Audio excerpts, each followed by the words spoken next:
Simulation. Simulation में आपको सबसे पहले ये समझना है कि सिमुलेशन का यूज़ कहाँ-कहाँ होता है और ये है क्या एक्चुअल में।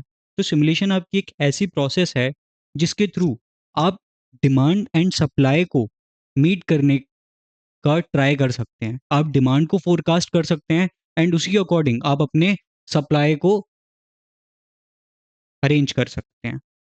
नेक्स्ट इसका जो यूज़ आता है आपका, वो आता है कि कभी भी आपको किसी भी प्रोडक्ट को जब आप मैन्युफैक्चर करते हैं, तो उसकी असेंबली कैसे होती है। फॉर एग्जांपल आपके जो असेंबलिंग ऑफ प्रोडक्ट्स होती है, उसमें हमारे डिफरेंट डिफरेंट पार्ट्स हम बाय करते हैं एंड उनको हम बाय जो हमने डिफरेंट डिफरेंट पार्ट्स बाय किए, उनका यूज़ करके हम प्रोडक्ट की असेंबली करते हैं। अब यहाँ पर उन सभी प्रोडक्ट्स की जो डिमांड है, वो एक दूसरे से कॉरस्पॉन्ड करनी चाहिए। फॉर एग्जांपल मुझे 4 पीसेज़ अगर माइक्रोचिप के चाहिए और 1 पीस मुझे स्क्रीन का चाहिए, तो इसके थ्रू ही हम ये आपस में कॉरेस्पॉन्ड करने चाहिए। अगर मैं 8 माइक्रोचिप्स मँगा रहा हूँ, तो मेरे पास 2 स्क्रीन्स होनी चाहिए, तभी मैं अपने प्रोडक्ट को असेंबल कर पाऊँगा। यही छोटी-छोटी चीज़ों का, यही जो डिमांड और सप्लाई का कॉरेस्पॉन्ड करने का, डिमांड के आपस में कॉरेस्पॉन्ड करने का, इन सभी का जो हम यूज़ करते हैं, वो हम यूज़ करते हैं सिमुलेशन की टेक्नीक से। So let's start with the chapter. But before starting to the chapter, I would request you to please subscribe our channel JIB CIB preparation for the upcoming content and please join the Telegram group using this QR code. Now let's start the topic. सबसे पहले हमें समझना है कि simulation है क्या। तो simulation is appropriate to situations when where size and complexity of the problem make the use of other techniques difficult और इम्पॉसिबल। इसका मतलब क्या है कि सिमुलेशन एक उस सिचुएशन में अप्रोप्रिएट बन जाता है जहां पर साइज और कॉम्प्लेक्सिटी ऑफ प्रॉब्लम जो है वो डिफिकल्ट होती है किसी और टेक्निक को यूज करने में। हमारे पास सिचुएशन ही ऐसी खड़ी हो गई है कि हम किसी और टेक्निक का यूज नहीं कर पा रहे, तब हम किस टेक्निक का यूज करेंगे? सिमुलेशन का। Simulation can be used by with traditional statistical and management techniques. जो हमारे सिमुलेशन होते हैं वो हम ट्रेडिशनल स्टैटिस्टिक और मैनेजमेंट टेक्निक के साथ यूज कर सकते हैं। Simulation is useful in training managers and workers in how the real system operates in demonstrating the effects of changes in the system variables and real time control. इस line का मतलब क्या है? जो सिमुलेशन होता है वो हेल्प करता है training managers and workers. Simulation की जो टेक्निक्स हैं इसका हेल्प करके, इससे इसकी हेल्प से हम मैनेजर और वर्कर को समझा सकते हैं कि किस तरीके से छोटे छोटे वेरिएबल जो पूरे सिस्टम में हैं, अगर वो चेंज होते हैं, जो छोटे छोटे वेरिएबल पूरे सिस्टम में हैं, अगर वो चेंज होते हैं तो उससे जो हमारा रियल टाइम आउटपुट है वो किस तरीके से अफेक्ट होता है। ये हम किस प्रोसेस के थ्रू समझा सकते हैं? सिमुलेशन के प्रोसेस के थ्रू। अब कुछ एप्लीकेशन है सिमुलेशन मेथड की कि हम सिमुलेशन मेथड को कहाँ कहाँ यूज़ कर सकते हैं। Air traffic control queuing. जो हमारे पास एयर ट्रैफिक कंट्रोल क्यूइंग है, जो एयर हमारे एयरप्लेन्स डेली बेसिस पे उड़ते हैं, उसमें कितनी सीट्स अवेलेबल हैं, कितने लोगों को जाना है, ये डिमांड और सप्लाई को जब हम मीट कराना चाहते हैं, कॉरेस्पॉन्ड कराना चाहते हैं, वो हम सिमुलेशन मेथड के थ्रू कर सकते हैं। Aircraft maintenance scheduling. हर एयरक्राफ्ट को कितने दिनों बाद उसकी मेंटेनेंस की नीड है, कहाँ पे उसका कौन कौन सा पार्ट वेयर एंड टियर हो रखा है, हमें कौन से इंजीनियर्स की नीड होगी उसके लिए, ये सब भी हम सिमुलेशन मेथड के थ्रू करते हैं। Assembly line scheduling. Assembly line का भी मैंने आपको एग्जाम्पल दिया था। Inventory reorder design. Inventory reorder design का मतलब क्या होता है? जब भी कोई कंपनी होती है उसे अपने पास एक इन्वेंट्री रखनी पड़ती है रॉ मटेरियल की, तो वो कितने टाइम में अपनी इन्वेंट्री को रीऑर्डर करेगी मैन्युफैक्चरिंग ऑफ प्रोडक्ट्स के लिए, वो भी हम किससे समझते हैं? सिमुलेशन मेथड से। Rail road operations, facility layout, risk modelling in finance area, foreign exchange market and stock market, ये सभी एप्लीकेशंस हैं किसके? आपके सिमुलेशन मेथड के। अब हम सिमुलेशन मेथड का एक एग्जांपल करेंगे कि किस तरीके से ये पूरी सिमुलेशन की टेक्निक जो है आपकी वो वर्क करती है एंड किस तरीके से हम इससे एक अपना डेटा बना सकते हैं एंड उससे किस तरीके से हम मीनिंगफुल कंक्लूजन्स को ड्रॉ कर सकते हैं। So let's start with the example. The owner of an outlet wishes to evaluate his daily ordering policy. His current rule is order the demand of the previous day, but he has started thinking recently that he should follow better methods to decide the quantum of order. He purchases milk at rupees 12 and sells at rupees 16. He orders his requirement at the end of the day and get the milk in the morning. From past experience, the vendor assessed that his demand is between 30 and 80 liters per day. अब सबसे पहले हमें यह समझना है कि इस पूरी लाइन का मतलब क्या निकल रहा है। तो देखिए, क्वेश्चन हमसे क्या कह रहा है, क्वेश्चन हमसे ये कह रहा है कि हमारे पास क्या है, एक ओनर है आउटलेट का, मिल्क आउटलेट का ओनर है हमारे पास। वो उसके पास जो ओल्ड रूल है, ओल्ड रूल क्या है, जस्ट अ सेकेंड, ओके, उसका ओल्ड रूल है कि वो क्या करता है, जो डिमांड आई है डे जीरो पे, जो डिमांड आई है डे जीरो पे, उसे वो आज रात को ऑर्डर कर देगा इवनिंग में, और उसे वो डिमांड मिलेगी कब, डे टू पे। उसे वो डिमांड कब मिलेगी, डे जीरो के बाद डे वन पे मॉर्निंग में। इसका मतलब क्या है, जैसे फॉर एग्जांपल मैं आपके लिए यहाँ पे एक ब्लैंक स्लाइड ऐड करके आपको ज़्यादा अच्छे से बताता हूँ। अगर मेरे पास आज, लेट सपोज आज जो हमारी डेट है वो है 1 जनवरी 2025, अगर आज मेरे पास डिमांड आई है 40 लीटर मिल्क की, तो मैं इसे आज इवनिंग में ऑर्डर करूंगा। मैंने इसे ऑर्डर कर दिया कब, order in evening.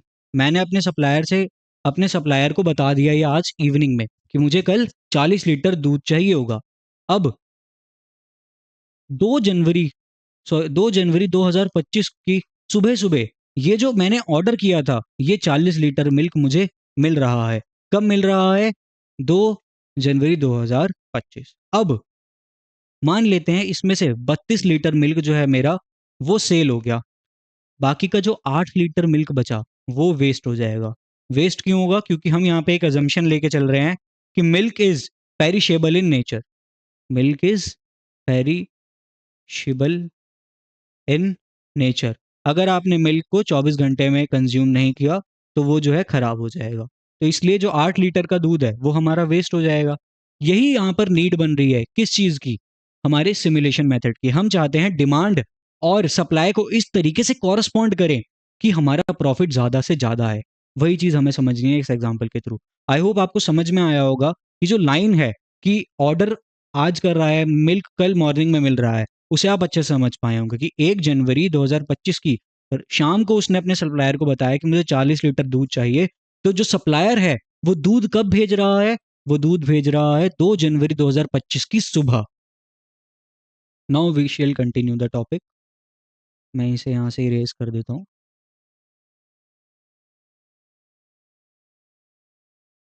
Okay, but अब वो क्या कह रहा है, उसने एक नया मेथड करने का सोचा है। But he has started thinking recently that he should follow better methods to decide the quantum of order। अब वो सोच रहा है कि मैं एक बेटर मेथड को यूज करता हूँ। तो वही हम कौन से मेथड का यूज करने वाले हैं, हम यूज करने वाले हैं हमारे सिमुलेशन मेथड को। जो वो मिल्क परचेज करता है वो ₹12 पर लीटर होता है, और जो वो सेल करता है वो ₹16 पर लीटर होता है। उसकी जो ऑर्डर रिक्वायरमेंट होती है एंड ऑफ द डे, वो उसे कब मिल जाती है, अगले दिन की मॉर्निंग में। यही हमने अभी पढ़ा एग्जाम्पल के थ्रू। फ्रॉम पास्ट एक्सपीरियंस, उसने पास्ट एक्सपीरियंस से यही नोटिस किया है कि जो डिमांड होती है वो 30 से लेकर 80 लीटर्स पर डे होती है। अब वो क्या कर रहा है, he also kept a record of relative frequency of the quantity demanded during the last 10 days. जो पिछले 10 दिन थे, जो पिछले 10 दिन थे, उन पिछले 10 दिन की भी इसने जो डिमांड का क्या रखा, एक रिकॉर्ड रखा। उसे इसने एक टेबुलर फॉर्म में सजाया। जो टेबुलर फॉर्म है आपके पास, उसके दो कॉलम है। First column shows the demand and the second one shows the relative frequency. First one जो है वो आपको बता रहा है कि कितनी डिमांड हुई है, और सेकंड बता रहा है रिलेटिव फ्रीक्वेंसी। रिलेटिव फ्रीक्वेंसी का मतलब क्या, कि ये डिमांड कितनी बार रिपीट हुई है, ये डिमांड कितनी बार रिपीट हुई है। That is in the selected period of 10 days how many times such demand occurred. अब देखिए, जो डिमांड शेड्यूल है वो यही बना हुआ है हमारा, कि जो हमारी 35 लीटर की डिमांड आई है वो 10 में से 1 दिन आई है। जो हमारी 40 लीटर की डिमांड आई है वो 10 में से 3 दिन आई है। जो हमारी 55 लीटर की डिमांड आई है वो 10 में से 2 दिन आई है। जो 65 लीटर की डिमांड आई है वो 10 में से 3 दिन की आई है, और जो 75 लीटर की डिमांड आई है वो 10 में से 1 दिन आई है। यही चीज हम अभी पीछे समझना चाह रहे थे। अब जो है हमारे पास दो रूल हैं। दो रूल क्या है, जो ओल्ड रूल हमसे ये कह रहा है कि quantity demanded on the previous day is equals to D(n-1)। इसका मतलब क्या है कि हम ओल्ड रूल के तहत कितनी क्वांटिटी को मंगा रहे हैं? हम उतनी क्वांटिटी को मंगा रहे हैं जितनी हमारी प्रीवियस डे पर डिमांड थी।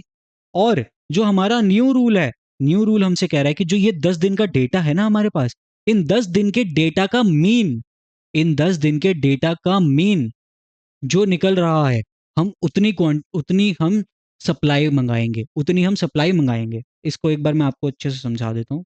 इसके थ्रू, ब्लैंक स्लाइड के थ्रू।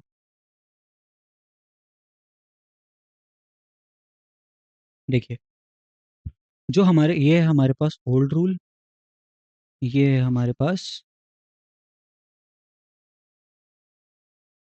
New rule.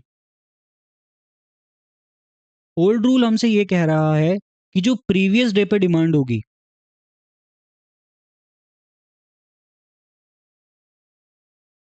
उसे हम वो हमें मिलेगी आज की मॉर्निंग में, उसे हमें मिलेगी करंट डे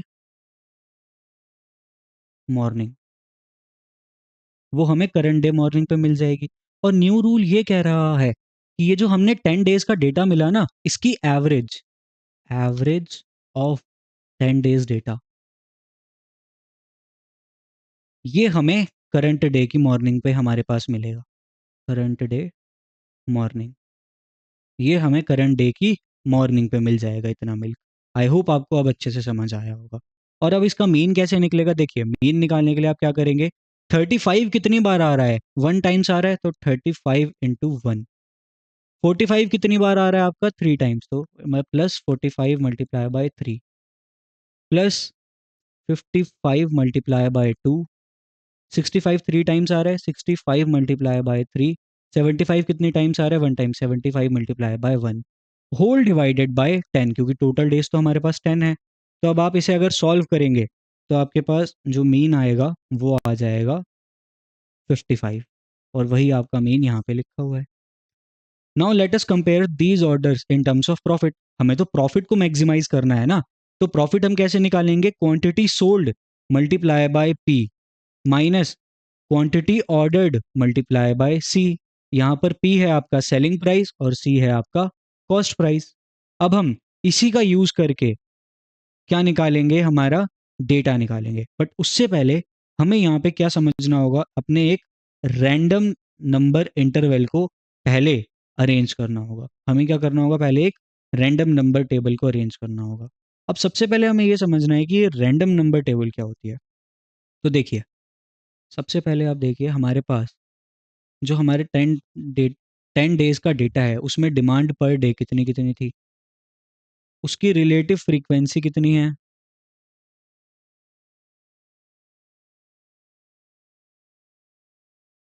उसके बाद प्रोबेबिलिटी कितनी है, एंड देन यहाँ पे हमें बनाना है उसके अकॉर्डिंग रैंडम नंबर इंटरवल। अभी मैं आपको इसका एक्सप्लेनेशन भी देता हूँ, पहले मैं आपको यहाँ पे डेटा फिल करके बता देता हूँ। देखिए, जो हमारी डिमांड आ रही थी वो आ रही थी 35, 45, 55, 65 और 75। जो हमारी 35 डिमांड थी वो 1 डे थी आउट ऑफ 10, 45 3 डेज थी आउट ऑफ 10, 55 2 डेज थी आउट ऑफ 10, 65 3 डेज थी आउट ऑफ 10 और 75 1 डे थी आउट ऑफ 10। तो प्रोबेबिलिटी क्या है कि हमारे पास 35 लीटर्स की डिमांड होगी? वो होगी 1/10। 1/10 को आप सॉल्व करेंगे तो वो आएगा 0.1। 45 की प्रोबेबिलिटी क्या है? 3/10 यानी 0.3। 55 की प्रोबेबिलिटी क्या है? 2/10 यानी 0.2। 65 की प्रोबेबिलिटी क्या है? 3/10 यानी 0.3। 75 की प्रोबेबिलिटी क्या है? 1/10 यानी 0.1। यानी 35 लीटर्स की डिमांड होगी, इसकी प्रोबेबिलिटी है 0.1। 45 लीटर्स की डिमांड होगी, इसकी प्रोबेबिलिटी है 0.3। अब हमें बताना है रैंडम नंबर इंटरवल। देखिए, 0.1 प्रोबेबिलिटी है किसकी? कि 35 की डिमांड होगी, तो यानी हमारा जो रैंडम नंबर इंटरवल होगा वो होगा 0 to 9। वो क्या होगा? 0 to 9। 45 की जो डिमांड होगी उसकी प्रोबेबिलिटी कितनी है? 0.3। इसे आप अगर मल्टीप्लाई करेंगे 100 से तो कितना आ रहा है? 30 आ रहा है। तो यानी यहाँ पे हो जाएगा आपका 10 to 39। अब इससे आपको क्या पता चल रहा है, देखिए क्यूमुलेटिव आपकी प्रोबेबिलिटी कितनी थी, क्यूमुलेटिव प्रोबेबिलिटी आपकी थी 0.1 और 0.4, इन दोनों को आप ऐड कर देंगे ना क्यूमुलेटिव प्रोबेबिलिटी के लिए 0.4। 0.4 को आप 100 से मल्टीप्लाई करो, क्योंकि हमें टोटल तो हमें 100 आइटम्स का डेटा चाहिए रहेगा ना, वो कितना हो जाएगा 40। 0 से लेकर 9 तक हमारे पास कितना आइटम्स होते हैं 10। 10 से लेकर 39 तक कितने आइटम्स होते हैं 30। ये टोटल आइटम्स कितने हो गए 40। इस तरीके से आप अपने रैंडम टेबल को क्या कर रैंडम नंबर इंटरवल को क्या करते हैं, डिफाइन करते हैं। रैंडम नंबर इंटरवल क्या होता है, रैंडम नंबर टेबल इंटरवल जो होता है आपका रैंडम नंबर इंटरवल, ये आपका क्या डिटरमाइन करता है, ये आपको ये बताता है कि आप किस तरीके से अपने डेटा को अपनी प्रोबेबिलिटी के अकॉर्डिंग अरेंज कर सकते हैं। उसके बाद है 0.2। 0.2 को आप 100 से मल्टीप्लाई करेंगे तो 20। तो इसमें आप देखिए 39 में आप 20 को ऐड करेंगे तो कितना हो जाएगा 59। 39 का नेक्स्ट नंबर कितना होता है 40। इसके बाद 0.3, 0.3 को आप 100 से मल्टीप्लाई करेंगे कितना आएगा 30। 59 में आप 30 को ऐड करेंगे क्या आएगा 89। 59 प्लस 1 कितना होता है 60, तो 60 to 89। उसके बाद 0.1, इसे आप 100 से मल्टीप्लाई करेंगे कितना आएगा आपके पास, इसे आप 100 से मल्टीप्लाई करेंगे आपके पास आएगा 10। इसे आप 89 में आप 10 ऐड करेंगे 99 हो गया। अब देखिए 0 to 9 कितना होता है 10 होता है। ये आपके 0 से 9 तक कितने डिजिट्स होते हैं 10 डिजिट्स होते हैं। फिर आप इन सभी को अगर ऐड करेंगे तो टोटल डिजिट्स आपके पास आ रहे हैं 100। क्यों, क्योंकि 1 से लेकर 99 तक तो 99 होते हैं, आप जीरो को भी कंसीडर कर रहे हैं, तो आपके पास टोटल कितने यहाँ पे आइटम्स हो गए, वो 100 हो गए। अब हम इसी रैंडम नंबर इंटरवल का यूज़ करके हम प्रॉफिट को डिटरमाइन करेंगे और हम देखेंगे कि ज़्यादा प्रॉफिट हमें किस में मिल रहा है, ओल्ड रूल में मिल रहा है या फिर न्यू रूल में मिल रहा है। तो देखिए हम यहाँ पे एक टेबल बनाएंगे पूरी, और ये जो हमारी टेबल है ना, इसमें ये जो डे वाला कॉलम होगा और ये आर एन जो है आपका, आर एन बता रहा है रैंडम नंबर। आर एन क्या बता रहा है, रैंडम नंबर। ये जो होगा ये आपको ऑलरेडी फिल मिलेगा, ये आपके एग्जाम में आपको ऑलरेडी फिल मिलेगा।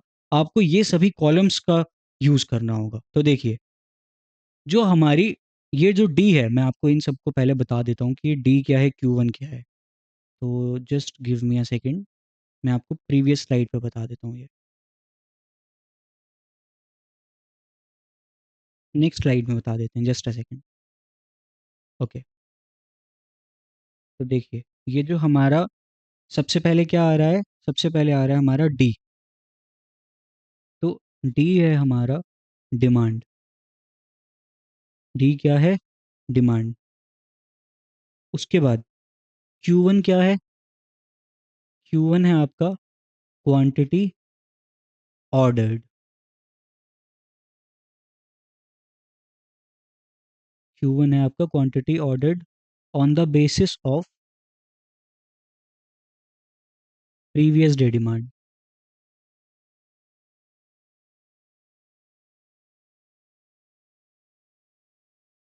उसके बाद है आपका एस वन। एस वन क्या है आपका, quantity sold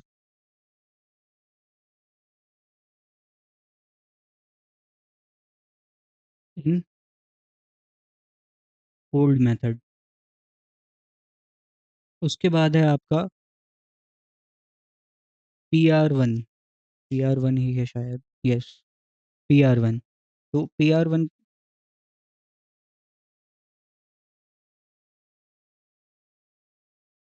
P R one आपको बताएगा प्रॉफिट अंडर ओल्ड मेथड।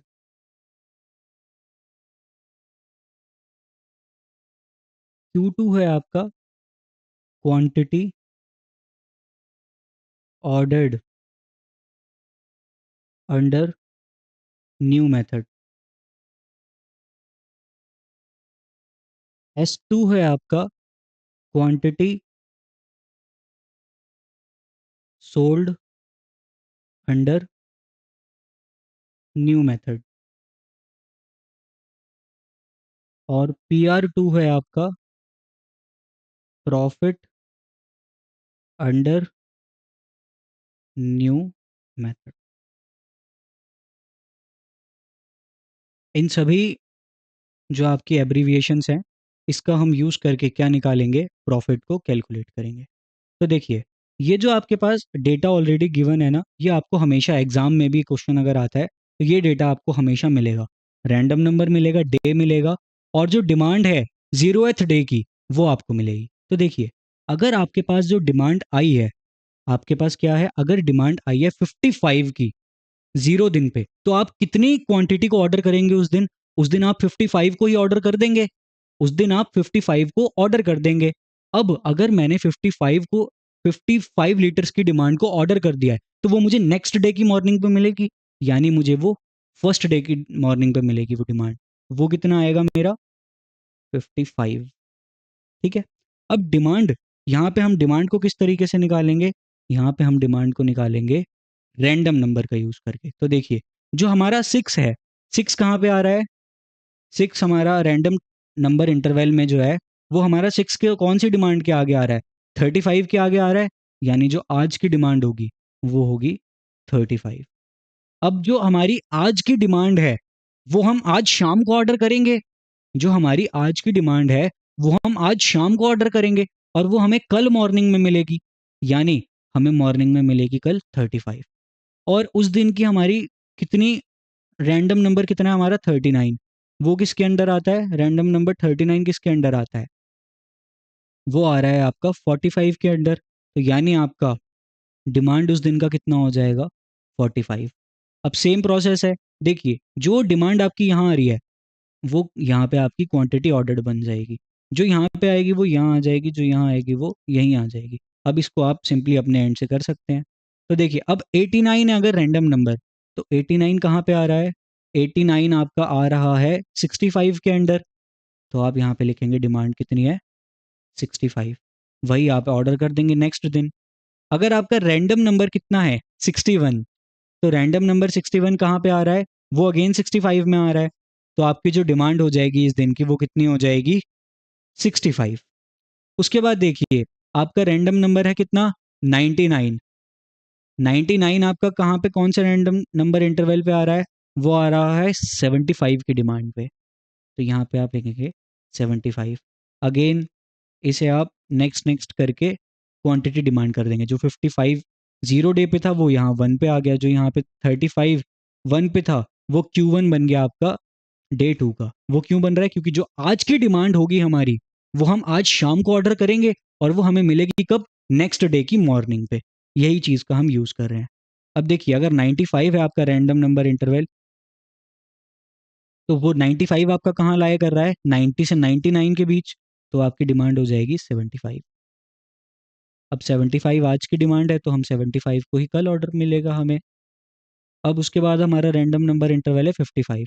अगर ये 55 है, 55 कहाँ लाया करेगा? 40 टू 59 में। तो इसकी डिमांड कितनी हो जाएगी? 55। अब 55 आज की डिमांड है, हम इसे आज शाम को ऑर्डर करेंगे, मिलेगा कब हमें? ये नेक्स्ट डे। यहाँ पे आ गया हमारा 55। उसके बाद ये क्या है, जस्ट अ सेकेंड, ये छुप गया है इसके पीछे। ओके, जो नेक्स्ट हमारा रैंडम नंबर इंटरवल है वो है हमारा 35। वो क्या है हमारा? 35। 35 किस में लाया कर रहा है? 35 लाया कर रहा है 0 से 39 में, यानी यहाँ डिमांड कितनी हो जाएगी? 45। 45 आज की डिमांड है, इसे हमने शाम को ऑर्डर किया, ये हमें कब मिलेगा? नेक्स्ट डे मॉर्निंग में। फिर है हमारे पास 57। 57 कहाँ लाया कर रहा है? 57 लाया करेगा 40 से 59 में। तो यानी जो हमारा रैंडम नंबर इंटरवल होगा, सॉरी डिमांड पर डे होगी, वो बनेगी 55। अगर वो बन रही है 55, तो हम उसे आज शाम को ऑर्डर करेंगे, मिलेगा कब हमें? वो नेक्स्ट डे की मॉर्निंग पे। उसके बाद है हमारा 59 है हमारा रैंडम नंबर। 59 रैंडम नंबर कहाँ पे आ रहा है? 40 से 59 पे। उसकी डिमांड कितनी है? 55। तो अगेन ये हो गया 55। 55 डिमांड आज की है, हमने ऑर्डर किया शाम को, हमें कब मिला? नेक्स्ट डे की मॉर्निंग पे। तो इसलिए ये नेक्स्ट कॉलम में भी आ जाएगा। उसके बाद 30 है हमारा रैंडम नंबर। अगर रैंडम नंबर हमारा 30 है, वो कहाँ लाया करेगा? वो आपका लाया करेगा यहाँ 10 से 39 में। उसकी डिमांड कितनी है? 45। यहाँ पे आ जाएगा आपका 45। उसे आप यहाँ पे भी लिख देंगे, क्यों? क्योंकि 45 की डिमांड आपकी आज है, आपने वो आज शाम को ऑर्डर की, मिली कब आपको? वो नेक्स्ट डे की मॉर्निंग पे। तो यानी आपने जो 11 जनवरी को आपने ऑर्डर किया होगा, वो आपको 12 जनवरी की मॉर्निंग में मिलेगा। यही आपने इसके सामने लिख दिया है। ये इंटरप्रिटेशन मैंने आपको पहले भी बताया है। उसके बाद जो हमारा डे 12 है, जो हमारा डे 12 है, डे 12 का रैंडम नंबर है 81। रैंडम नंबर 81 ये कहाँ मिलेगा आपको? 60 से 89 के बीच। इसकी डिमांड कितनी है? 65। ये हो गया 65। इसे हम आज शाम को ऑर्डर करेंगे, मिलेगा ये आपको नेक्स्ट मॉर्निंग में। उसके बाद आपका रैंडम नंबर है 2। रैंडम नंबर 2 आपको कहाँ मिलेगा? रैंडम नंबर 2 आपको मिलेगा 0 से 9 में। तो उसकी डिमांड कितनी हो जाएगी? उसकी डिमांड हो जाएगी 35। 35 डिमांड आज की है, उसे आप कब देंगे? आज शाम को ऑर्डर करेंगे, मिलेगा कब आपको? नेक्स्ट डे मॉर्निंग में। उसके बाद आपका 18 है रैंडम नंबर। 18 रैंडम नंबर किस में आएगा? 0 से 39 में। तो आपकी डिमांड हो जाएगी कितनी? 45। 45 आपकी डिमांड है, इसे आपने आज शाम को ऑर्डर किया, मिलेगा आपको नेक्स्ट मॉर्निंग में। सिमिलरली 87 है अगर आपका रैंडम नंबर, तो वो किस में आएगा? वो आएगा 60 से 89 में। तो आपकी डिमांड हो जाएगी 65। 65 आपकी आज की डिमांड है, इसे आपने आज शाम को ऑर्डर किया, मिलेगा आपको कब? ये नेक्स्ट डे की मॉर्निंग पे। फिर आपका रैंडम नंबर 68। रैंडम नंबर 68 कहाँ पे मिलेगा आपको? ये मिलेगा आपको 60 से 89 में। तो यहाँ पे आपकी डिमांड हो जाएगी कितनी? 65। Again same process. उसके बाद 28 है आपका रैंडम नंबर। ये आपको कहाँ मिलेगा? 10 से 39 में। तो इसकी डिमांड हो जाएगी 45। Again same process. अगर 44 है रैंडम नंबर, ये आपको कौन से इंटरवल में मिलेगा? ये आपको मिलेगा 40 से 59 के बीच। तो आपकी डिमांड हो जाएगी कितनी? 55। Again same process. उसके बाद अगर आपका रैंडम नंबर 80 है, तो ये आपको कहाँ लाया करेगा? ये भी 60 से 89 के बीच लाया करेगा। तो आपकी डिमांड हो जाएगी 65। Again same process. उसके बाद है आपका 84। 84 आपका क्या होगा? Random number. ये कहाँ पे लाया करेगा? 60 से 89 के बीच। तो आपकी डिमांड पर डे कितनी हो जाएगी? 65। अब आप इसे यहाँ नहीं लिख सकते, क्यों? क्योंकि आपके पास 21st डे पे आपको कुछ चाहिए ही नहीं। डेटा तो आपके पास सिर्फ 20 डे का है, इसलिए यहीं पे आपका ये आके स्टॉप हो जाएगा। आई होप आपको इतना समझ आया होगा कि ये क्या है, कितनी आपकी डिमांड हो रही है और कितनी आपकी हम ऑर्डर कर रहे हैं। डिमांड जितनी आज हो रही है, उसे हम आज शाम को ऑर्डर कर रहे हैं, मिल हमें कब रहा है? मिल हमें रहा है वो नेक्स्ट डे की मॉर्निंग पे। आई होप आपको इतना समझ आया होगा। अब हमें समझना है ये S1 क्या है। देखिए, S1 हमने क्या लिखा था? S1 हमने लिखा था quantity sold in old method. तो हम सेल कितना कर पाएंगे? देखिए, सेल हम उतना कर पाएंगे ना, जितना हमारे पास अवेलेबल है और जितने की डिमांड आई। सेल हम कितना कर पाएंगे? जितना हमारे पास अवेलेबल है और जितना हमारे पास डिमांड आई।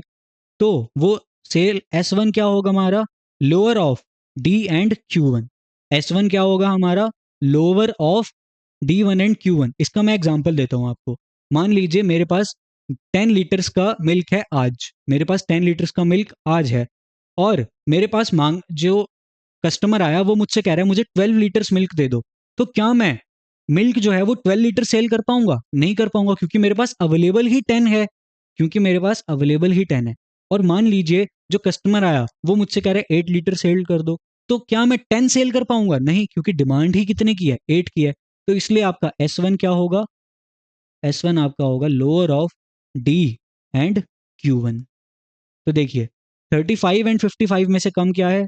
35। 45 एंड 35 में से कम क्या है? 35। 45 एंड 65 में कम क्या है? 45। 65 एंड 65 में तो 65 ही रहेगा आपका। उसके बाद 75 एंड 65 में क्या कम है? 65। 75 और 75 तो 75 ही है। 55 एंड 75 में क्या कम है? 55। 45 एंड 55 में क्या कम है? 45। 55 एंड 45 में क्या कम है? 45। 55 और 55 में तो 55 ही रहेगा। 45 और 55 में क्या कम है? 45। 65 एंड 45 में क्या कम है? 45। 35 एंड 65 में क्या कम है? 35। उसके बाद 65 एंड 35 में क्या कम है? 65 एंड 35 में आपका कम है 35। 65 एंड 45 में आपका क्या कम है? 45। 65 एंड 65 में तो 65 ही रहेगा। 45 एंड 65 में क्या कम है? 45। 55 एंड 45 में क्या कम है?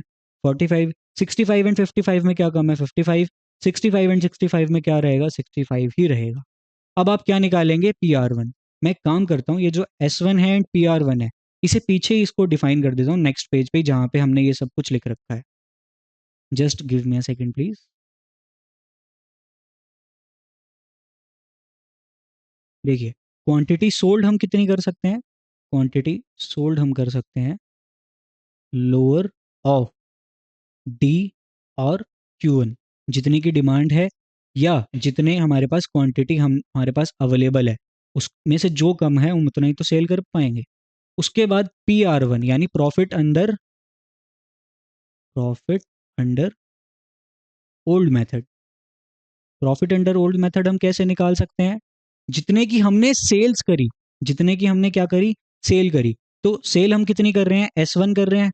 S1 क्वांटिटी हम सेल कर रहे हैं, और कितने में कर रहे हैं? हम 16 रुपीज में सेल कर रहे हैं। S1 इंटू 16 माइनस जितना हमने आज मंगाया था, जितना हमने आज क्या करा था, जितना हमारे पास आज अवेलेबल था, मंगाने की जगह हम अवेलेबल कहेंगे। जितना मैंने बेचा इंटू 16 माइनस जितना आज मेरे पास था यानी Q1, और ये हमने कितने में मंगाया था? 12। इस तरीके से हमारा क्या निकल कर आएगा? प्रॉफिट निकल कर आएगा under old method. S1 into 16 minus Q1 into 12। इस तरीके से हम क्या निकालेंगे? प्रॉफिट निकालेंगे। तो देखिए, अब हमें प्रॉफिट निकालना है for first day. Just a second, मैं पेन का कलर चेंज कर लूँ। ओके, हमें क्या निकालना है? हमें निकालना है profit for the first day. वो कैसे निकलेगा? 16 into S1 minus 12 into Q1। तो देखिए, 16 इंटू 35 माइनस 12 इंटू 55, इसे आप सॉल्व करेंगे तो कितना आएगा? -100। फिर 16 इंटू 35 माइनस 12 इंटू 35, ये आपके पास कितना बनेगा? ये आपके पास बनेगा 140।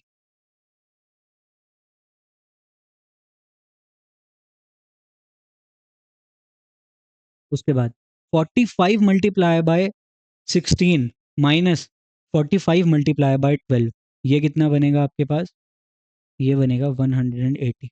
उसके बाद 65 multiply by 16 minus 65 multiply by 12, ये आपके पास कितना आएगा? 260। अगेन 65 एंड 65 है तो ये भी 260 आएगा। 75 multiply by 16 minus 75 multiply by 12, ये आपको कितना देगा? ये देगा 300।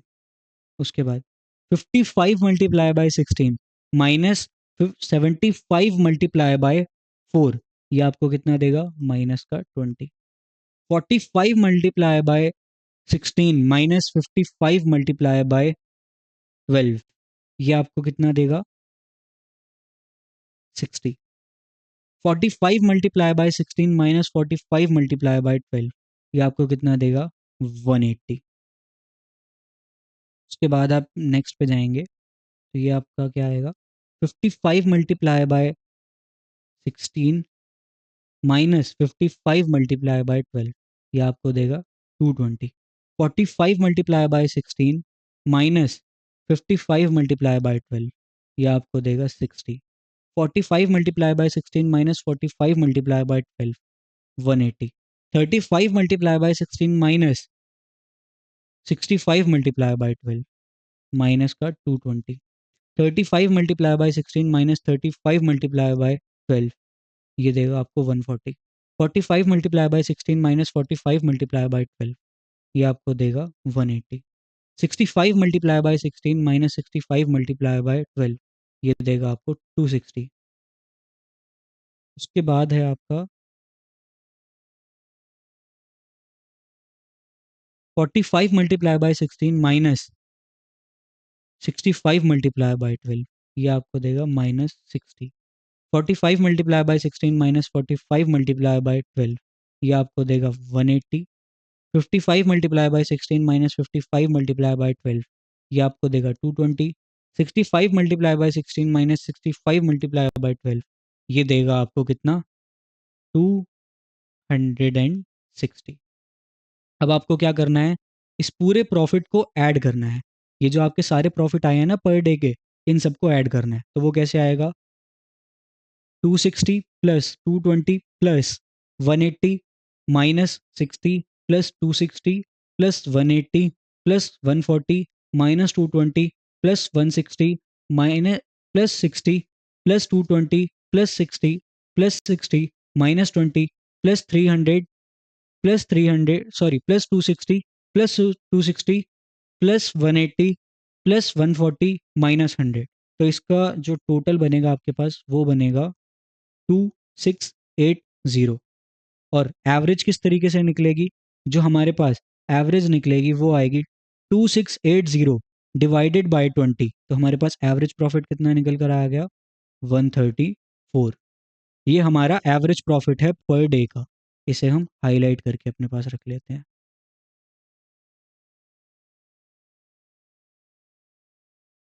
उसके बाद अब हम चलेंगे न्यू रूल की तरफ। अब हम किसकी तरफ चलेंगे, न्यू रूल की तरफ।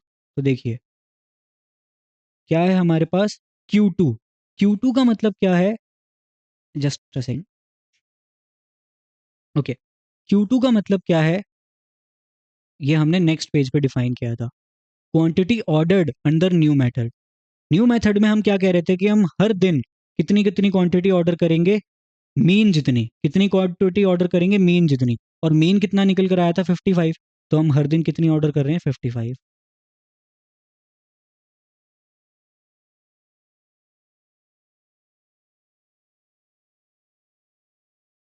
हर दिन हम क्या कर रहे हैं 55।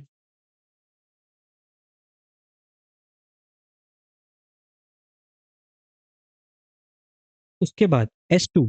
S2 कैसे क्या है हमारा, S2 है quantity sold under new method. तो क्वांटिटी सोल्ड हम कैसे निकालेंगे, उसे भी मैं यहीं पे हमारा डिफाइन कर देता हूँ ताकि बाद में इशू ना हो। ओके, तो क्वांटिटी सोल्ड कैसे निकलेगी, उसे इरेज करना पड़ेगा।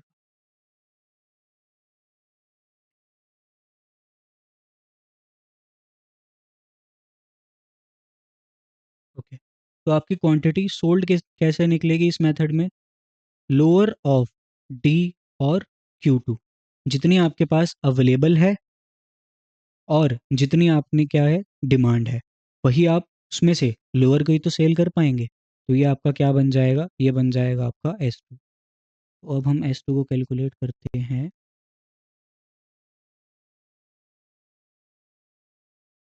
ओके, S2 अब क्या बनेगा, लोअर ऑफ डी, एक सेकेंड, थोड़ा सा ये आगे आ गया है।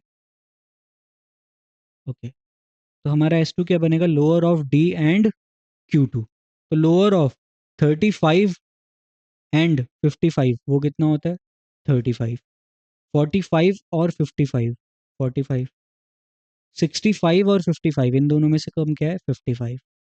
65 और 55 में क्या कम है 55। 75 और 55 में क्या कम है 55। 75 और 55 में क्या कम है 55। 55 और 55 में तो 55 ही आ गया। 45 और 55 में क्या कम है 45। 55 और 55 में क्या कम है 55। 55 और 55 में क्या कम है 55। 45 और 55 में क्या कम है 45। 65 और 55 में क्या कम है 55। 35 और 55 में क्या कम है 35। 45 और 55 में क्या कम है 45। 65 और 55 में क्या कम है 55। 65 और 55 में क्या कम है 55। 45 और 55 में क्या कम है 45। 55 और 55 में क्या कम है 55। 65 और 55 में क्या कम है 55। 65 और 55 में क्या कम है 55। ये हमारे पास क्या निकल कर आ गई क्वांटिटी सोल्ड। अब हम निकालेंगे PR2 को। PR2 हमारा क्या है, profit under old method. PR2 क्या है, profit under new method, sorry, profit under new method. वो हमारा कैसे निकलेगा, वो हमारा निकलेगा जितनी क्वांटिटी हमने सेल करी, जितनी क्वांटिटी हमने सेल करी यानी एस टू मल्टीप्लाई बाय 16। क्यों, क्योंकि हम हर जो भी हमारे पास सेल हो रही है वो हम 16 रुपीज़ में कर रहे हैं, माइनस Q2 जितनी हम हमारे पास क्वांटिटी अवेलेबल है। तो वो तो सभी के सभी केसेस में कितनी अवेलेबल है, 55 अवेलेबल है। यानी S2 multiply by 16 minus 55 multiply by 12। अब अगर आप 55 मल्टीप्लाई बाय 12 को कैलकुलेट करेंगे तो वो कितना आएगा, जस्ट अ सेकंड मैं इसे थोड़ा सा और सही लिख देता हूँ ताकि हमारे पास स्पेस हो जाए। प्रॉफिट क्या होता है हमारे पास, sales multiply by sale per unit minus जितनी डिमांड हुई है मल्टीप्लाई बाय, सॉरी जितनी अवेलेबल है मल्टीप्लाई बाय कॉस्ट। अवेलेबल हमारे पास 52 है, मल्टीप्लाई बाय 12। तो 55 को अगर आप मल्टीप्लाई बाय 12 करेंगे ये आपको कितना देगा, 660। यानी 16 मल्टीप्लाई बाय S1 माइनस 660 से आपको क्या मिलेगा, आपको प्रॉफिट मिलेगा। तो अब हम यहाँ पर प्रॉफिट को करते हैं कैलकुलेट। वो किस तरीके से कैलकुलेट होगा, अभी हम समझ के आए हैं कि हम मल्टीप्लाई करेंगे S2 को मल्टीप्लाई बाय 16 से, फिर हम माइनस कर देंगे किसे, 660 को। तो 35 मल्टीप्लाई बाय 16 माइनस 660 वो आपको देगा माइनस 100। 45 मल्टीप्लाई बाय 16 माइनस 660 ये आपको देगा 60। 55 मल्टीप्लाई बाय 16 माइनस 660 ये आपको देगा 220। फिर अगेन यहाँ पे 55 है तो 220 ही आएगा, फिर 55 है तो 220 आएगा, फिर से 55 है तो 220 आएगा, फिर से 55 है तो कितना आएगा, 220 आएगा। क्यों आ रहा है ऐसा, क्योंकि 55 मल्टीप्लाई बाय 16 माइनस 660 करने से आपको क्या मिलेगा, 220 मिलेगा। फिर आपका 45 मल्टीप्लाई बाय 16 माइनस 660 तो ये आपको कितना देगा, 60। फिर 55 मल्टीप्लाई बाय 16 माइनस 660 ये आपको देगा 220। फिर अगेन 55 है तो यहाँ पे 220 आएगा, 45 है तो कितना आएगा, 60 आएगा, 55 है तो 220 आएगा। ऐसा क्यों हो रहा है मैंने अभी आपको समझा दिया है। उसके बाद देखिए 35, नेक्स्ट है हमारे पास क्या, 35 की डिमांड है, तो 35 पे हमने ऊपर कैलकुलेट किया तो प्रॉफिट कितना आ रहा था, माइनस 100 आ रहा था। 45 पे प्रॉफिट कितना आ रहा है, 60 आ रहा है। 55 पे प्रॉफिट कितना आ रहा है, 220 आ रहा है। फिर से 55 है तो 220 प्रॉफिट होगा, 45 है तो 60 होगा प्रॉफिट, 55 है तो 220 होगा, फिर से 55 है 220 होगा, फिर से 55 है 220 होगा। इस तरीके से आप जल्दी जल्दी अपनी कैलकुलेशंस को भी फॉलो कर सकते हैं।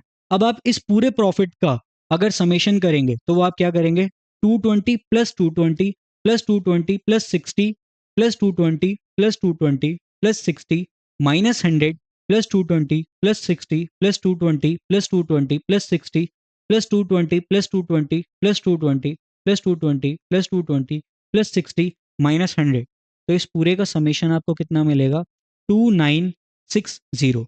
अब अगर आप एवरेज निकालेंगे किसका, प्रॉफिट का, तो वो कितना आएगा, 2960 डिवाइडेड बाय 20। तो आपका एवरेज प्रॉफिट निकल कर आया 148। आपका एवरेज प्रॉफिट कितना निकल कर आया, 148। तो इससे हमें क्या पता चला, ओल्ड मेथड में हमारे पास प्रॉफिट कितना आ रहा था, ओल्ड मेथड में हमारे पास प्रॉफिट आ रहा था पर डे का 134 और न्यू मेथड में आ रहा है 148।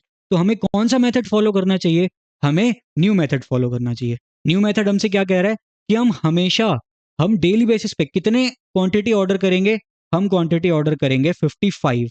हम डेली बेसिस पे कितनी क्वांटिटी ऑर्डर करेंगे, 55, ताकि हमारे पास नेक्स्ट डे की मॉर्निंग पे 55 लीटर मिल्क हो सेल करने के लिए। फिर जो भी हमारे पास डिमांड आएगी उसके अकॉर्डिंग हम अपने सेल्स को कैलकुलेट करेंगे and accordingly we will calculate our profit. I hope आपको समझ में आया होगा किस तरीके से हमारा ये सिमुलेशन की टेक्निक वर्क करती है। अब हमें समझना है सिमुलेशन के कुछ एडवांटेजेस। तो जो हमारा सिमुलेशन होता है वो डिजायरेबल होता है when experiment on the real system. जो हमारे रियल सिस्टम का एक्सपेरिमेंट है वो क्या होना चाहिए, वो disrupt the ongoing activities, would be too costly to undertake. अगर जो हमारे पास रियल सिस्टम के एक्सपेरिमेंट हैं वो बहुत ज़्यादा कॉस्टली है अंडरटेक करने के लिए, तब हम क्या करेंगे, सिमुलेशन प्रोसेस को करेंगे। जैसे एग्जांपल के लिए यहाँ पे उस बंदे ने कितने डेज का डेटा ले रखा था, 10 डेज का। अगर वो जाता 20 के लिए, अगर वो जाता 30 के लिए, तो उसके पास तो वेस्टेज कंटिन्यूसली होती ही रहती ना। इसलिए उसने क्या किया, पहले 10 डेज का डेटा निकाल लिया, उसके अकॉर्डिंग उसने सोच लिया कि मुझे डिमांड क्या करनी है, मुझे डेली बेसिस पे 55 की डिमांड मंगानी है या फिर मुझे डेली बेसिस पे मुझे कितना ऑर्डर करना है जो प्रीवियस डे की डिमांड थी। इस अकॉर्डिंग उस पर्सन ने अपने क्या किया, ऑर्डर किया मिल्क को। Would disrupt the ongoing activities. अगर हमारे जो एक्सपेरिमेंट को करने की वजह से हमारी ऑनगोइंग एक्टिविटी बंद हो रही है, तो भी हम किसे यूज करेंगे, सिमुलेशन को यूज करेंगे। Require many observation over N extended period of time. अगर हमें पूरी प्रोसेस को अंडरटेक करना है तो वो बहुत ज़्यादा टाइम लेगा ऑब्जर्वेशंस को अंडरस्टैंड करने के लिए, इसलिए हम सिमुलेशन प्रोसेस का यूज़ कर लेंगे। Do not permit exact replication of events. हम एग्जैक्टली रेप्लीकेट नहीं कर सकते पूरे इवेंट को। जो इवेंट आज हो रहा है वही इवेंट हमें अगर कल करना है, तो वो पूरी तरीके से अगर रेप्लीकेट नहीं हो रहा है, तब भी हम किसे यूज़ करेंगे, सिमुलेशन को। Do not permit control over की वेरिएबल। जो की वेरिएबल्स होते हैं, हमारे की वेरिएबल्स कौन से होते हैं, जिन वेरिएबल्स के चेंज होने की वजह से पूरे के पूरे कंक्लूजन्स चेंज हो सकते हैं, उन्हें हम क्या कहते हैं, की वेरिएबल्स। तो ये जो कंट्रोल है, ये हमें कंट्रोल नहीं देता की वेरिएबल्स पे। फॉर एग्जांपल, मैं चाहता हूं जो आज का इवेंट है वही इवेंट मैं कल करूं, लेकिन मेरा जो मैनेजर है वो आज आया लेकिन कल उसने सिक लीव ले ली, तो मेरा तो वो इवेंट रेप्लीकेट ही नहीं हो पाया। यही हमारा क्या है, सिमुलेशन का एक एडवांटेज है कि अगर हम सिमुलेशन प्रोसेस का यूज कर लेंगे तो हमें एक ही बार जो इवेंट हो गया, उसी इवेंट का यूज करके हम फ्यूचर प्रोडिक्शन कर सकते हैं। हमें वो रेप्लीकेट करने की जरूरत ही नहीं है इवेंट को। जो नेक्स्ट एडवांटेज है वो इस तरीके से है कि सिमुलेशन कब हमारे लिए प्रेफरेबल रहता है, जब mathematical model is not available to handle the problem. Mathematical model जो है वो अवेलेबल ही नहीं है प्रॉब्लम को हैंडल करने के लिए। Is too complex and ideas to solve. मतलब जो हमारी मैथमेटिकल मॉडल है वो बहुत ज्यादा कॉम्प्लेक्स है और बहुत मुश्किल है उसे सॉल्व करना। Is beyond the capability of available personal. जो मैथमेटिकल मॉडल है उसे यूज करना कैपेबिलिटी ऑफ अवेलेबल पर्सनल के अगेंस्ट है। जैसे फॉर एग्जांपल, अगर मैं एचआर में काम करता हूँ, फॉर एग्जांपल के लिए अगर मैं एचआर डिपार्टमेंट में काम करता हूँ और मुझे कॉस्ट डिपार्टमेंट आके कह रहा है कि मुझे आप इस मैथमेटिकल मॉडल को करके दो क्योंकि आज हमारे बाकी इंप्लॉइज छुट्टी पे हैं, तो क्या मैं वो कर सकता हूँ? मैं नहीं कर सकता। इसलिए ये मेरी बियॉन्ड द कैपेबिलिटी है अवेलेबल पर्सनल के। अब ये मेरी कैपेबिलिटी में ही नहीं है, तो इसलिए हम क्या करेंगे, मैं उस टास्क को परफॉर्म करने से अच्छा मैं सिमुलेशन मेथड का यूज करूंगा, ताकि हम अपने डेटा से मीनिंगफुल कंक्लूजन्स को ड्रॉ कर पाएं।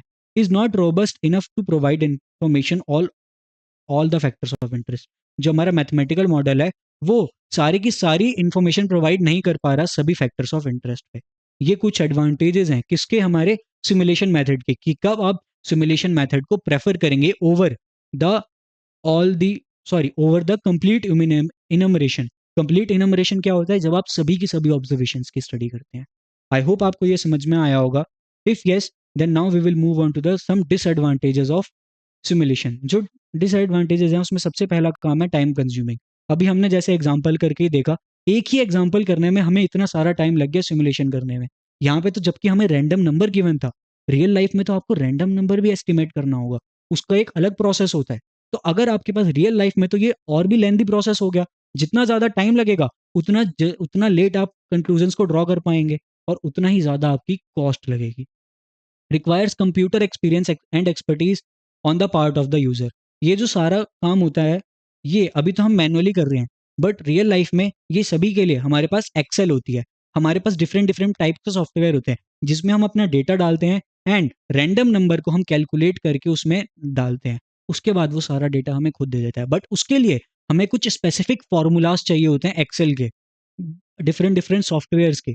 वो हम कैसे समझेंगे, अगर हमारे पास कंप्यूटर का एक्सपीरियंस एंड एक्सपर्टीज है तभी हम वो समझ के अप्लाई कर सकते हैं।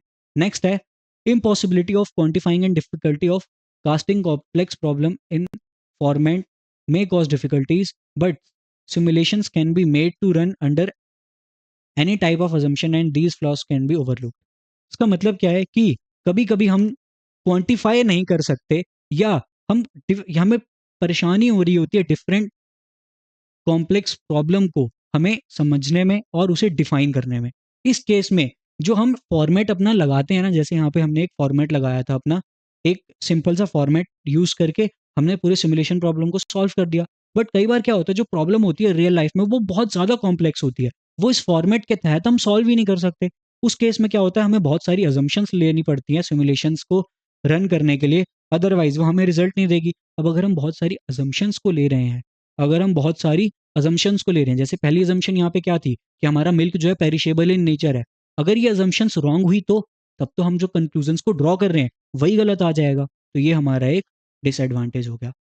नेक्स्ट है आपका in spite of widespread application there are very few principles to guide the user in making decisions or what to include in the model and the length and the number of simulation runs. The user has to use his intuitive judgement. इसका मतलब क्या है, ये इतनी सारी applications and softwares होने के बाद भी सिर्फ कुछ ही प्रिंसिपल्स, कुछ ही फॉर्मूला एक यूजर को दिए जाते हैं कि जिससे वो अपने डिसीजंस को निकाल सके। अदरवाइज यूजर को खुद से अपने जजमेंट्स का यूज करते हुए सिमुलेशंस को समझना होता है एंड उसे आगे वर्क करना होता है। आई होप आपको ये भी समझ आया होगा। Let's move on to the next topic जो कि है आपका सिमुलेशन मैथडोलॉजी। अब सिमुलेशन मैथडोलॉजी क्या है आपका, सबसे पहले यहाँ पे आता है कि हम स्टार्ट करते हैं कौन कौन से डिफरेंट डिफरेंट आपके इसमें पार्ट्स होते हैं। तो इसके 5 पार्ट्स होते हैं और उसमें क्या क्या हमारे की फैक्टर्स होते हैं। तो देखिए, सबसे पहला स्टेप क्या होता है, हम डिफाइन करते हैं प्रॉब्लम को। हमने अगर डिफाइन किया प्रॉब्लम को तो उसका की फैक्टर क्या होगा, डिफाइन ऑब्जेक्टिव्स एंड वेरिएबल्स। अगर हम प्रॉब्लम को डिफाइन कर रहे हैं तो हमें ये तो पता होना चाहिए कि इस प्रॉब्लम से हमें ऑब्जेक्टिव यानी हमें क्या हमारा की गोल है, क्यों कौन से रास्ते पर हम चलना चाहते हैं, वो ऑब्जेक्टिव हमें पता होना चाहिए। एंड वेरिएबल्स, वेरिएबल्स का मतलब क्या होता है कि जिनके चेंज होने की वजह से डिसीजन चेंज हो जाएगा।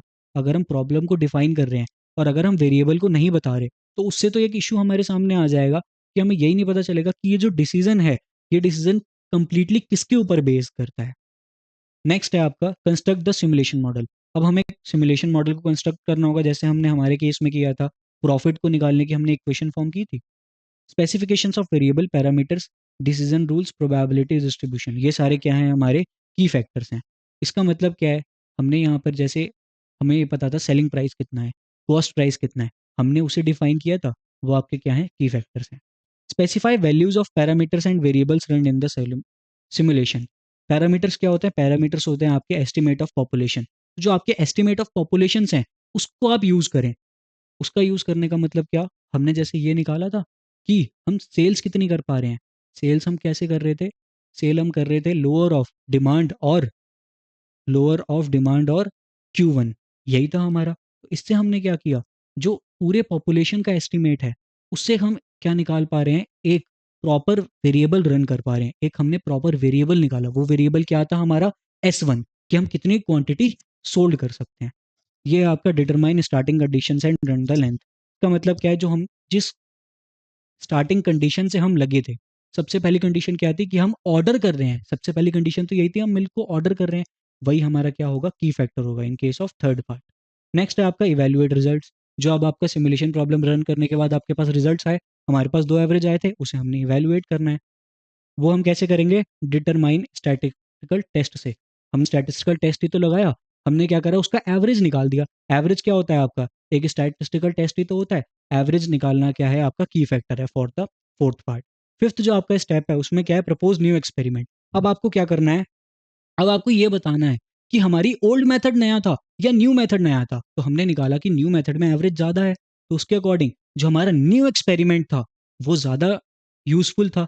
तो हमने क्या करा, उसे कंपेयर करा, दोनों दोनों जो हमारे पास मीन निकल कर आ रहे थे, दोनों एवरेज निकल कर आ रही थी, हमने उसे कंपेयर करा और बता दिया कि कौन सा एक्सपेरिमेंट आपके लिए ज़्यादा सही रहेगा। ये आपका क्या है, सिमुलेशन मैथडोलॉजी। और यहीं पे आपका ये स्टॉप हो जाती है सिमुलेशन मैथडोलॉजी।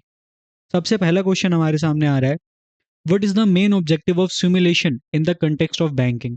बैंकिंग में मेन रीजन क्या है आपका सिमुलेशन का, to predict the future market trends नहीं, to evaluate the risk and uncertainty in banking decisions yes. अब सिमुलेशन से हम रिस्क एंड अनसर्टेनिटी को कैसे समझेंगे, हमने जब सिमुलेशन पढ़ा था तब हमने बताया था कि ये डिमांड एंड सप्लाई को मीट करता है। तो हम यहाँ पे ये देखेंगे कि जितनी डिमांड हमारे लोन की हो रही है, क्या उतने हमारे पास अमाउंट बैंक में है। अगर वो नहीं है तो हम किस तरीके से कितना एडिक्वेट अमाउंट हम अपने पास रखें जिससे हम लोन्स की डिमांड को मीट कर पाए।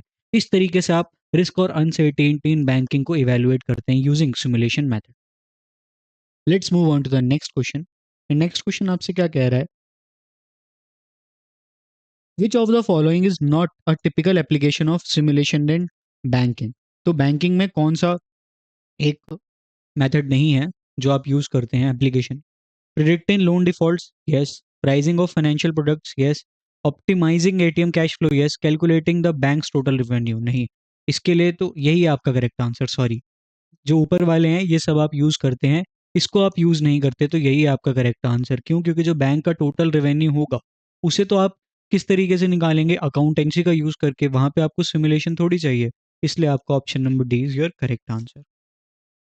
ओके, अब नेक्स्ट क्वेश्चन है आपके सामने, वो आपसे क्या कह रहा है, इन the context of simulation what is random variable. तो रैंडम वेरिएबल क्या है सिमुलेशन के केस में, और वेरिएबल विद फिक्स्ड वैल्यू नहीं, अगर उसकी फिक्स्ड वैल्यू होती तो हम रैंडम नंबर टेबल ही क्यों बनाते। A variable that is determined by user, नहीं, वो रैंडम टेबल का यूज करके बनता है। A variable that can take on multiple values each with certain probability, yes, यही आपका करेक्ट आंसर। हम रैंडम नंबर टेबल बनाते हैं, उससे हम रैंडम वेरिएबल को निकालते हैं कि कौन से रैंडम वेरिएबल पे क्या हमारी प्रोबेबिलिटी हो सकती है, उसका यूज करते ही हम क्या निकाल पाते हैं, अपना रैंडम इंटरवल बनाते हैं। Let's move on to the next question, and ये क्वेश्चन आपसे क्या पूछ रहा है, what is the first step in conducting a simulation study. अगर आपको सिमुलेशन स्टडी कंडक्ट करनी है तो आपको सबसे पहले स्टेप क्या करना है, एनालाइज द आउटपुट रिजल्ट्स, ये तो सबसे लास्ट स्टेप है। Define the problem and objectives, यही आपका फर्स्ट स्टेप। जब तक आप प्रॉब्लम को डिफाइन नहीं करेंगे या आप उसके ऑब्जेक्टिव्स को डिफाइन नहीं करेंगे तब तक आप अपने सिमुलेशन की स्टडी को प्रोसीड ही नहीं कर सकते, इसलिए option number B is your correct answer. Now let's move on to the next question, and ये क्वेश्चन आपसे क्या कह रहा है, in a banking simulation model what does waiting time of a customer represent. जो waiting time of a customer है simulation model में banking के, वो क्या रिप्रेजेंट कर रहा है, time spend by a customer in a queue, यही आपका करेक्ट आंसर। एंड इसे आपको याद करना है, ये हमने जब अपनी कॉन्सेप्चुअल सीरीज की थी उसमें हमने इस चीज़ को नहीं पढ़ा था, क्योंकि आपके जो मैकमिलियन बुक है उसमें इस चीज़ को कवर नहीं किया गया था, बट जो आपके एक्सपेक्टेड एमसीक्यूज हैं उसका ये पार्ट है, तो आपको ये लर्न करना होगा कि वेटिंग टाइम क्या होता है हमारे, वो बताता है कि क्या कस्टमर ने कितना टाइम स्पेंड किया है लाइन में खड़े होके, तो वही आपका रिप्रेजेंट करता है क्या, waiting time banking simulation model में। Let's move on to the next question, ये क्वेश्चन आपसे कह रहा है, which of the following is not a feature of good simulation model. जो सिमुलेशन मॉडल है, एक अच्छा सिमुलेशन मॉडल होता है, उसका क्या फीचर नहीं है, accuracy in modelling in real world process, ये तो हमें चाहिए ही होता है कि जो रियल वर्ल्ड की प्रोसेसेस हैं उसकी एक्यूरेसी को ये डिटरमाइन करे। The ability to handle uncertainty, uncertainty है तभी तो हम सिमुलेशन मॉडल का यूज कर रहे हैं, और तभी अगर वो उसे हैंडल कर पाएगा तभी वो एक अच्छा है, अच्छा सिमुलेशन मॉडल है। Simplicity and minimal data requirements, ये है आपका रॉन्ग, सॉरी ये आपका नहीं है पार्ट, इसलिए यही आपका करेक्ट आंसर। क्यों, क्योंकि अगर डेटा हमारा सिंपल होगा, मिनिमम डेटा होगा, तो उसको तो हम स्टडी करके खुद अपना आंसर निकाल सकते हैं। डेटा बहुत वाइड है, बहुत कॉम्प्लेक्स है, तभी तो हम सिमुलेशन मेथड का यूज कर रहे हैं, इसलिए अगर ये इसकी रिक्वायरमेंट है मिनिमल डेटा और सिंप्लिसिटी, तो वो आपका एक अच्छा सिमुलेशन मॉडल नहीं है। Hence option number C is your correct answer. Let's move on to the next question, and ये क्वेश्चन आपसे क्या कह रहा है, in a simulation model for loan defaults if the interest rate increases the loan default rate is likely to. देखिए, अगर हमारे loan के जो इंटरेस्ट रेट हैं वो बढ़ रहे हैं, तो कोई भी अगर पर्सन होगा उसके ऊपर रिपेमेंट का, लोन रिपेमेंट का जो ईएमआई है वो ज़्यादा होगा, इंटरेस्ट होने से ईएमआई ज़्यादा निकलेगी। अगर ईएमआई ज़्यादा है तो चांसेस हैं कि वो पर्सन ईएमआई पे ना कर पाए, इसलिए जो लोन डिफॉल्ट रेट होगा वो भी बढ़ेगा, किससे, आपके इंटरेस्ट रेट के इंक्रीज होने से।